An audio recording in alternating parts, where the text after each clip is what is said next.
له اشرف غني او عبدالله سره د امریکا متحده ایالاتونو د بهرنیو چارو وزیر لیدنه. مایک پامپیو له اشرف غني او عبدالله سره پر سیاسي جوړجاړي بحث او خبرې کړې دي. در این نشست پیرامون اهمیت پروسه صلح افغانستان و همچنان ضرورت حل بحران سیاسی جاری که میان افغانها وجود دارد بحث و تبادل نظر صورت گرفت. په افغانستان کې له ټول شموله حکومت څخه د روسیې او ایران ملاتړ. روسیې او ایران په افغانستان کې د ټول شموله حکومت غوښتنه کړې ده.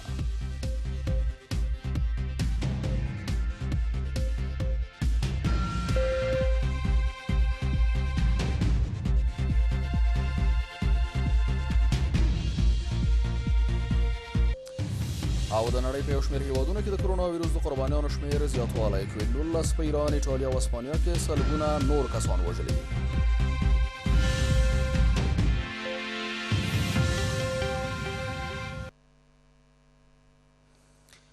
سلام، د شپږو بجو خبري ټولګې ته ښه راغلاست. نن دوشنبه د 1409 هجري لمریز کال د وري څلورم او د 2020 میلادي کال د مارچ 24مه نیټه ده.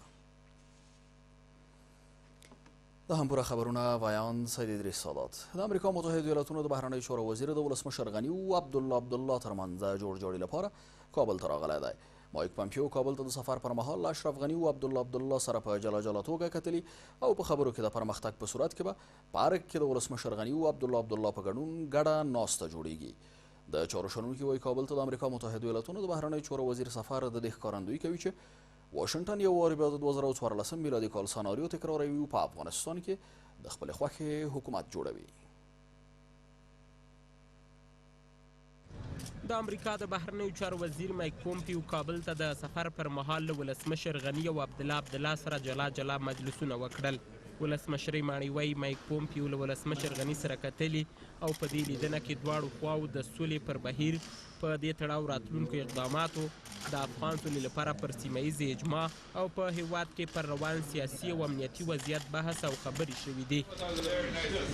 په ورته وخت کې د امریکا د بهرنیو چارو وزیر له اشرف غني سره تر لیدنې وروسته له عبدالله سره هم کتلي او له نوموړي سره هم د ټاکنو ترڅنګ د انتخاباتو په پایله کې د رامنځته شوي بحران د حل او سیاسي تفاهم په تړاو خبرې کړې دي. جلالتمآب دکتر عبدالله با آقای مایک پامپیو وزیر خارجه ایالات متحده آمریکا بعد از ظهر امروز در قصر سپیدار دیدار کردند. در این نشست پیرامون اهمیت پروسه صلح افغانستان و همچنان ضرورت حل بحران سیاسی جاری که میان افغانها وجود دارد بحث و تبادل نظر صورت گرفت. د چارو شنونکي وایي کابل ته د امریکا د بهرنیو چارو وزیر د سفر هدف د سولې پرمختګونو او زندانیانو خلاصون ترڅنګ د اشرف غني او عبدالله ترمنځ د جوړجاړي په هدف ترسره شوی دی. دوی وایي چې کابل ته د مایک پومپیو سفر د دې ښکارندویي کوي چې امریکا غواړي یو ځل بیا د 2014 کال سناریو تکرار کړي. پامپیو خب طبیعتا همون ترتیبی که آقای جان کری در تقریبا 5-6 سال پیش در افغانستان آمدن و یک به اصطلاح جفت تاقی میان دو تا تیم تشکیل دادن. آقای پامپیو هم ممکن است همون سناریو را با همون بازی و با همون مشورت ها دوباره وارد شده باشه که حل بکنه، اما یک کمی چالش ها این بار بیشتر است. حقوقي کارپوهان هم د امریکا د بهرنیو چارو وزیر مایک پومپیو سفر کابل ته د یوې بلې معاملې او د ولسمشر غني او عبدالله ترمنځ د جوړجاړي په هدف بولي او وایي امریکا یو ځل بیا غواړي چې په خپله خوښه حکومت جوړ کړي. د متحده ایالاتو د بهرنیو چارو د وزیر راتګ افغانستان ته په داسې اساس وخت کې چې د افغان ولس په سختو مشکلاتو او کړاوو اخته دی. فقط ذهنیت دا بولم چې وشاته خپلې ګټې دي، بیا هم کوشش کوي چې کمزوری د خپلې خوښې حکومت حتی تر هغه لا یوه درجه خرابتر حکومت منځته راوي. کابل ته د مایک پومپیو سفر د امریکا د بهرنیو چارو پخواني وزیر جان کیری سفر ته ځکه ورته بلل کیږي چې هغه مهال هم د افغانستان انتخابات له بحراني وضعیت سره مخ شوي وو چې د جان کیری په منځګړیتوب د ملي وحدت حکومت جوړ شو. شنونکي وایي چې امریکا په افغانستان کې په لوی لاس دغسې وضعیت رامنځته کړی چې خپلو اهدافو ته د رسیدو لپاره ترې په اسانۍ سره استفاده وکړي. په همدې حال کې بیا روسیه او ایران په افغانستان کې د ټول شموله حکومت پر جوړېدو ټینګار کړی دی. د روسیې بهرنیو چارو وزارت په یوه تبصره کې ویلي چې مسکو له چین، پاکستان، ایران او د سیمې له نورو هیوادونو سره په ګډه چمتو دی چې د افغانستان د سیاسي اختلافاتو په حل او بین الافغاني مذاکراتو کې ونډه واخلي. ایران په خپله اعلامیه کې د ولسمشر غني او عبدالله ترمنځ اختلافات د واشنګټن یو اړخیز سیاستونه ګڼلي او وایي دوی د دغو اختلافاتو په حل کې همکارۍ ته چمتو دي. د ایران د بهرنیو چارو وزارت وایي دوی هیله لري چې د افغانستان د ټولو سیاسي اړخونو او ډلو په ګډون د یو پراخ دولت د رامنځته کېدو له لارې ژر د وسله والو طالبانو او ټولو سیاسي ډلو په ګډون بین الافغاني خبرو اترو ته لاره واره شي. پخواني ولسمشر حامد کرزي د افغان سولې بهیر د چټکتیا په تړاو د ګاونډیو او سیمې هیوادونو د لیوالتیا هرکلی کړی، خو افغان حکومت پرې غبرګون ښودلی دی. ایران او روسیې هم مهاله د افغانستان د ولسمشریزو انتخاباتو له نتایجو د راټوکېدلي بحران او بین الافغاني خبرو اترو د څرنګتیا په تړاو خپل رسمي دریځونه په ډاګه کړي. د روسیې د بهرنیو چارو وزارت په یوه تبصره کې د افغانستان په قضایاوو کې له ښکېلو هیوادونو غوښتي چې پر افغانانو د خپلې ارادې د تحمیل کولو له هڅو لاس واخلي او د افغانستان حاکمیت ته درناوی ولري. روسیې د سیمې د هیوادونو په ګډون له افغان سولې او بین الافغاني مذاکراتو سره همکارۍ ته تیاری ښودلی. روسیه په راتلونکي کې هم چمتو ده چې له چین، پاکستان، ایران او نورو سیمه ییزو هیوادونو سره په ګډه همکاري د افغانستان د کورنیو سیاسي اختلافاتو له حل او د بین الافغاني مذاکراتو له ژر پیلېدو سره مرسته وکړي. روسیې د دوحې توافقنامې پر اساس د زندانیانو خوشي کول مهم ګام بللی او د افغانستان پر ټولو سیاسي اړخونو یې غږ کړی چې اختلافات شاته پرېږدي او یوه داسې اداره رامنځته کړي چې ټولو خواوو ته د منلو وړ وي.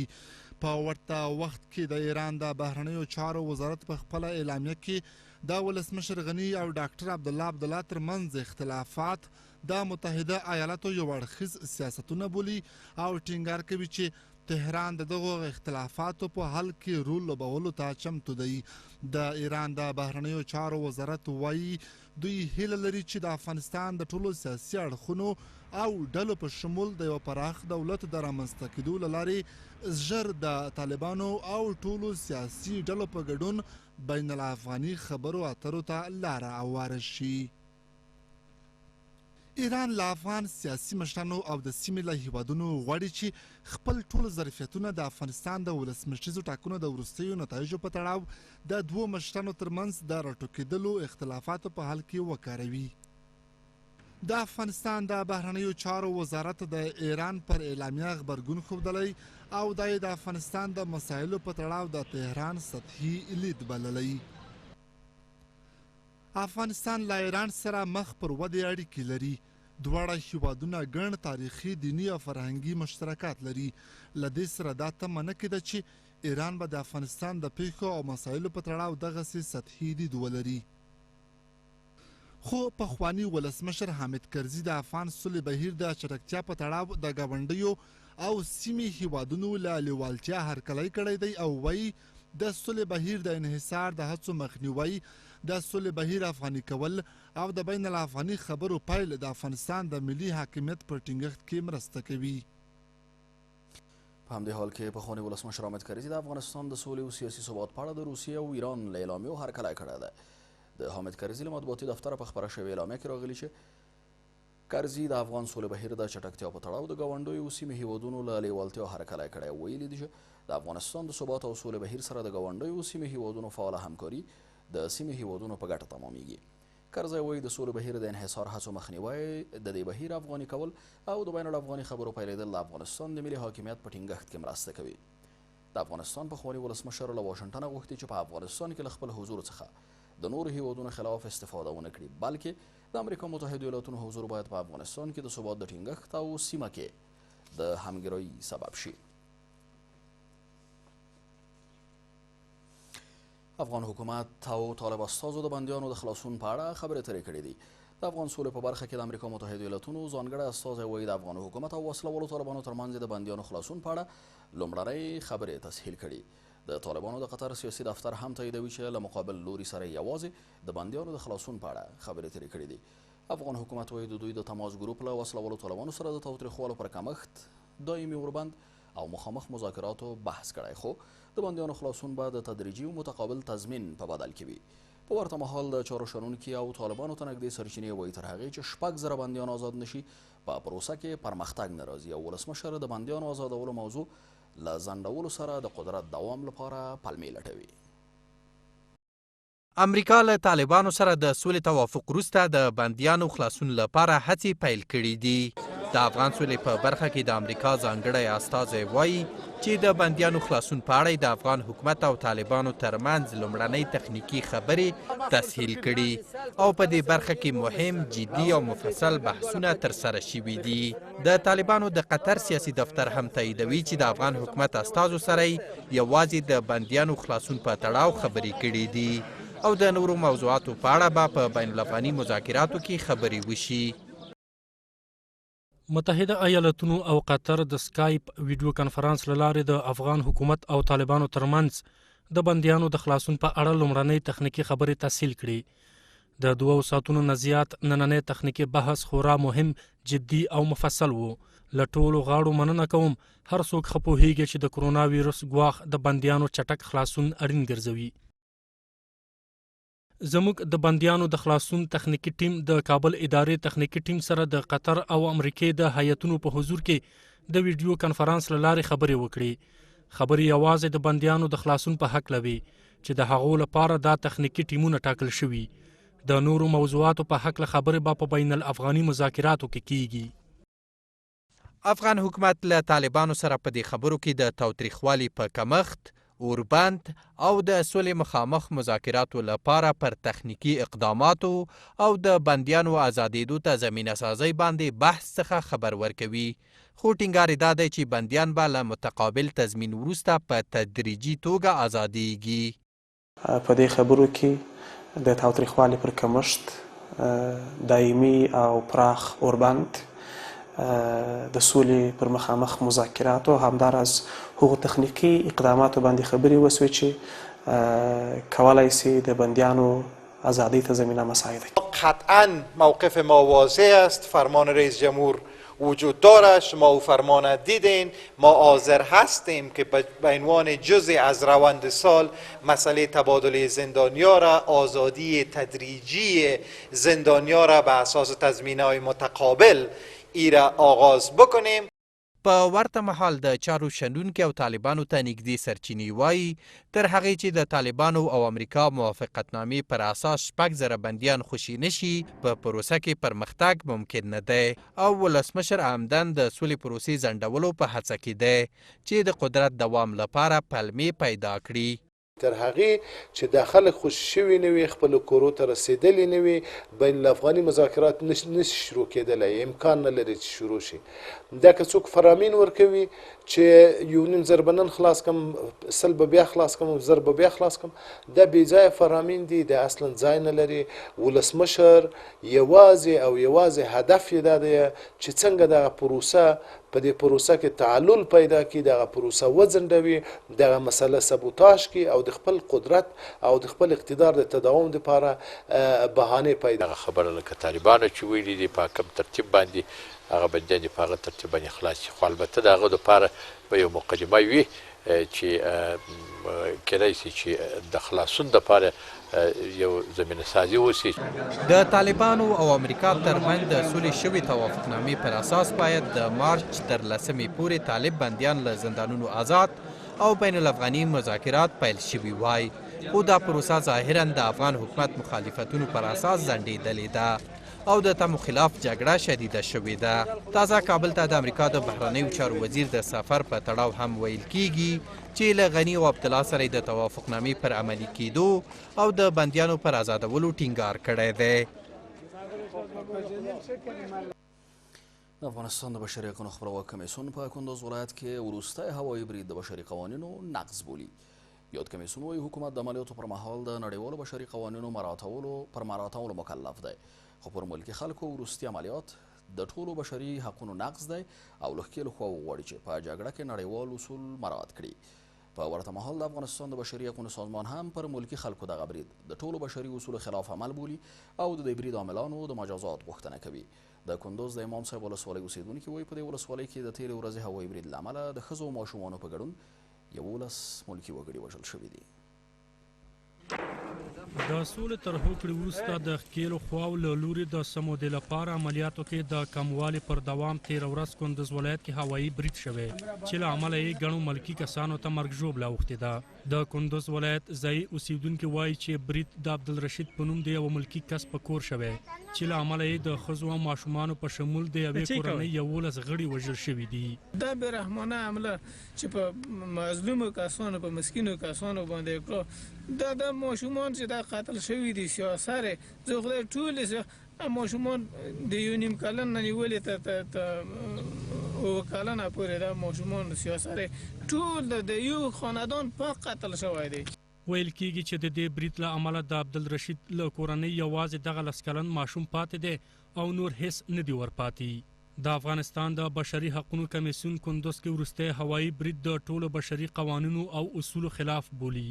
د بشري حقوقو کمیسیون وایي حکومت د عملیاتو پر مهال د نړیوالو بشري قوانینو پر مراعاتولو مکلف دی، خو پر ملکي خلکو وروستي عملیات د ټولو بشري حقوقو د نقض په معنا دی او له ښکېلو خواو غواړي څو د جنگ بین المللي اصول مراعات کړي.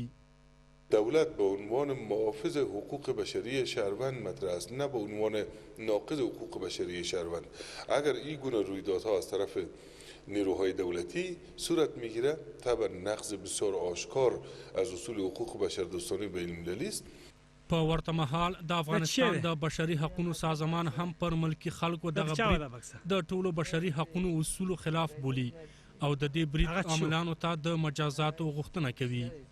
کندوز کې پر ملکی سیمو دغه هوایي برید داسې مهال دی چې ویل کېږي بله یوه ورته پیښه هم د کندوز په دشت ارچي ولسوالۍ کې شوې چې له امله یې 4 ملکي وګړي وژل شوي دي.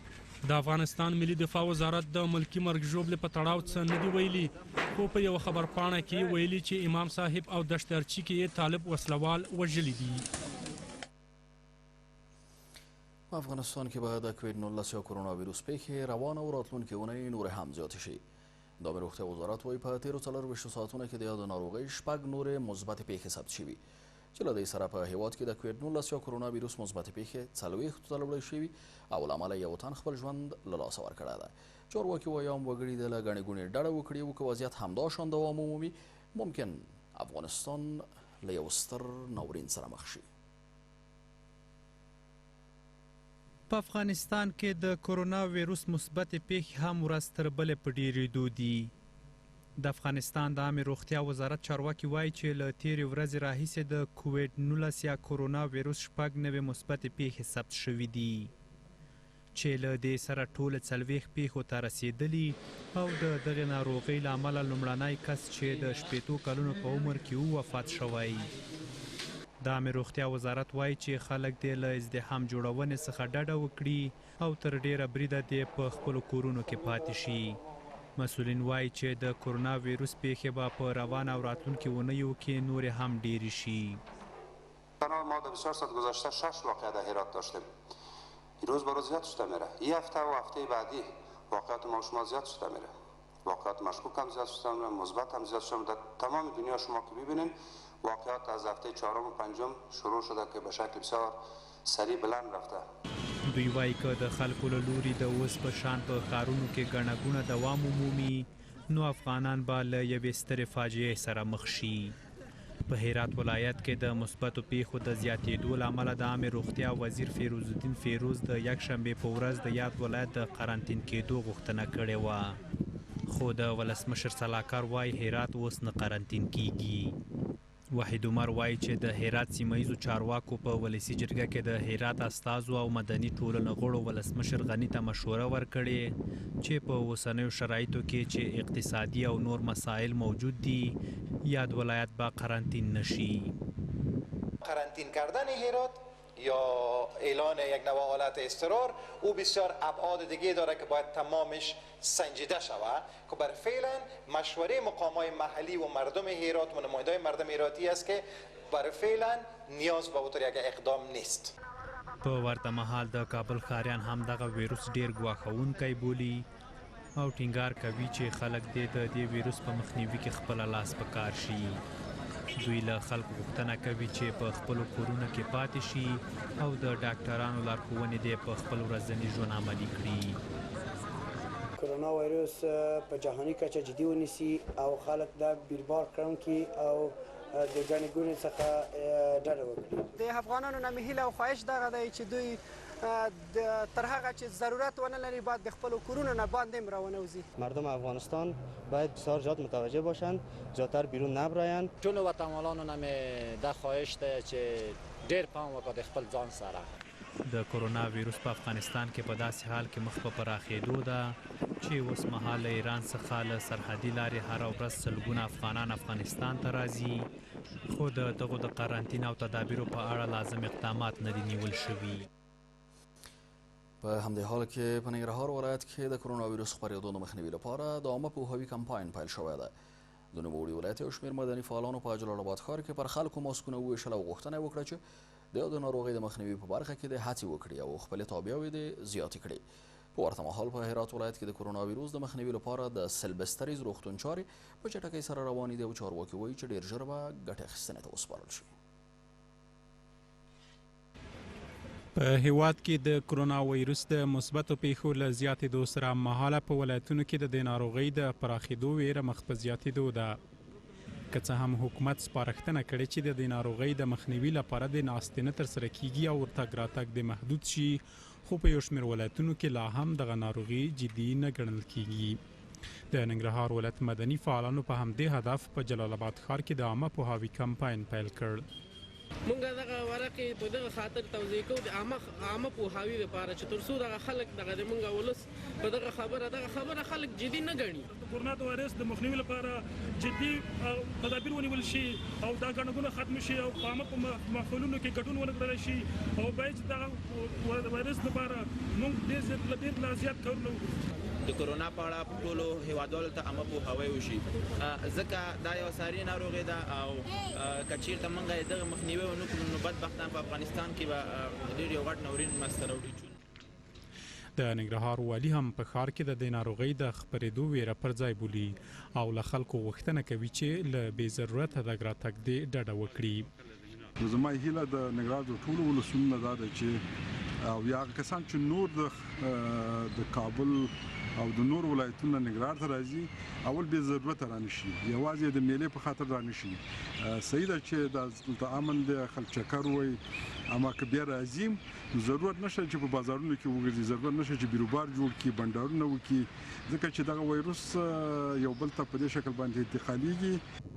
خو په هرات ولایت کې چې د کرونا له وایروس ډیر زیانمن دی، د سلبستریز روغتون چارې په چټکۍ روانې دي او چارواکي وایي ژر به ګټې اخیستنې ته وسپارل شي. د هرات والي وایي د ولسمشر د سپارښتنې پر اساس په دې ولایت کې د کرونا وایروس د مهار لپاره خاص تدابیر نیول شوي. جناب رئیس جمهور افغانستان روزانه موضوع را از دفترشان تنقیب میکنند. در این موضوع کرونا را وضعیت ایراد اقتصاد ایران، مردم هرات، وضعیت صحی مردم هرات بسیار برایشان مهم بوده. هر 2 روز بعد 3 روز بعد ما ویدیسی داریم، امروز هم ویدیسی داریم جناب رئیس. د هرات ولایتي مسؤلان وایي د کوویډ-19 ناروغۍ د مخنیوي لپاره به دغه روغتون په یوه میاشت کې بشپړ او هڅه کیږي چې کرونا ناروغي په هرات ولایت کې مهار شي.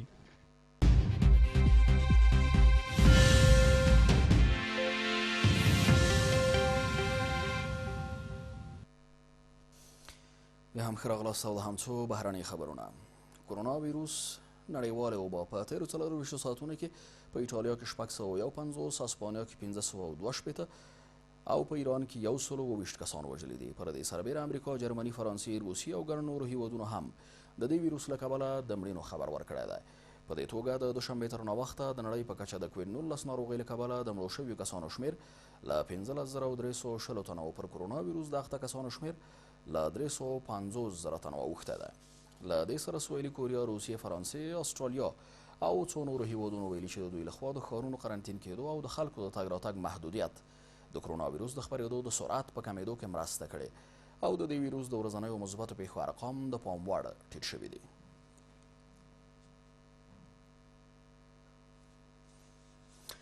بل خوا تهران یو وار بیا د واشنګټن د بشري مرستو وړاندیز رد کړی دی. د ایران ولسمشر حسن روحاني ویلي که واشنګټن رښتیا غواړي د کرونا ویروس په مبارزه کې مرسته وکړي نو پر دوی لګېدلي اقتصادي بندیزونه دې لغوه کړي.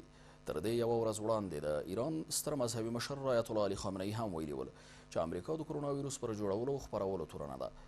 نو دوی یې ځکه په دې برخه کې د مرستو وړاندیز ته د شک په سترګه ګوري. کرونا ویروس د منځني ختیځ په کچه ایران تر ټولو ډېر ځپلی او تر اوسه یې پکې له 1800 ډېر کسانو وژلي او څه باندې 23,000 پرې اخته دي. د ترکیې امنیتي ځواکونو د هیواد په سویل ختیځ کې 15 ښارونو کې ښاروالان نیولي دي. ریپورټونه وایي نیول شوي کسان د کورد پلوه د خلکو ډیموکرات ګوند غړي دي. رجب طیب اردوغان حکومت دغه ګوند د کردانو له بیلتون پاله PKK ګوند سره د اړیکو پر پاللو تورنوي. دغه مشران د حکومت دا تور بې بنسټه بولي او وایي له وړاندې څخه د دغو کسانو د نیول کېدو خبرداری نه و ورکړل شوی.